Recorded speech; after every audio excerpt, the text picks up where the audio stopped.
O'tmish bu shunchaki ortda qolgan vaqt emas. U inson xotirasida yashaydigan tajriba. Ya'ni uning shakllanishiga yordam beradigan ildizdir. Har bir jamiyat o'z tarixini qanday o'rganishiga qarab, shuncha oldinga qarab qadam tashlaydi. Agar o'tmish faqat eslab o'tilsa, u sukutga aylanadi. Agar u tushunilsa, saboqqa aylanadi.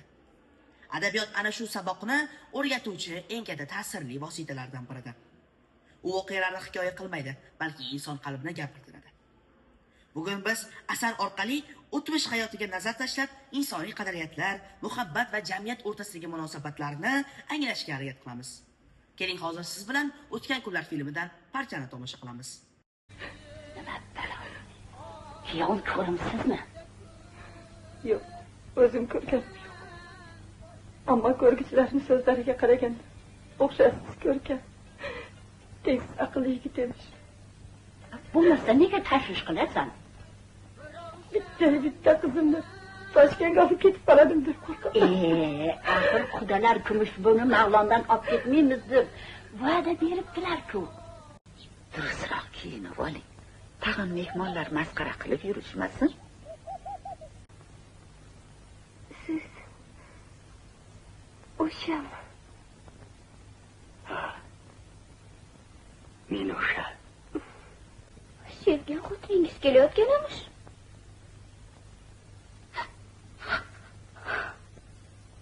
Ko'rganimizdek asar voqealari bizni tarixiy davr muhitiga olib ketadi. Hozir keling, mehmonimiz bilan suhbatni olib boramiz. Qahramonlarning qarorlariga muhit qancha ta'sir ko'rsatadi deb o'ylaysiz? Avvalambor assalomu alaykum. Qiziq savol uchun rahmat. Muallif o'tmishni shunchaki tasvirlashni xohlamagan. U o'sha davrni hayotda ko'rsatish orqali insonlarning taqdiri, jamiyat bilan bog'liqligini isbotlaydi. Asar voqealari boshqa davrda sodir bo'lgan bo'lsa-da, hozirgi kunda ham insonning tanlov qiladi. Jamiyatga fikrlash, ergashish yoki o'z yo'lini tanlashda vaqt o'tsa ham insonning muammolari mohiyatdan o'zgarmaydi. Qahramonlarning qarorlariga muhit qancha ta'sir ko'rsatadi deb o'ylaysiz? Asarda odamlar o'z his-tuyg'ulari bilan yashashni istaydilar, lekin ularni o'rab turgan muhit bu istaklarni cheklaydi. Demak, asarda muhit qancha katta rol o'ynashini bilib oldik. Bugungi kun bilan ham asarda qanday o'xshashliklarni ko'rish mumkin? Qahramonlarning kechirmalari orqali biz eskicha qarashlarni, majburiy urf-odatlarni va insonning erkinligi o'rtasidagi ziddiyatlarni ko'ramiz. Bu esa asarni yanada chuqur ma'noli qiladi. Menga insonning his-tuyg'ulari naqadar nozik va kuchli ekanligini ta'sir qildi. Qahramonlar o'z baxti uchun kurashadi, lekin ular kurashayotganda o'sha o'z sinovlaridan o'tishadi va shu orqali asar insonni oddiy shaxs emas, balki murakkab tanlovlardan iborat ekanligini isbotlaydi. Demak, bu asarda faqatgina muhabbatga asoslangan qissa deb bo'lmaydi, to'g'rimi?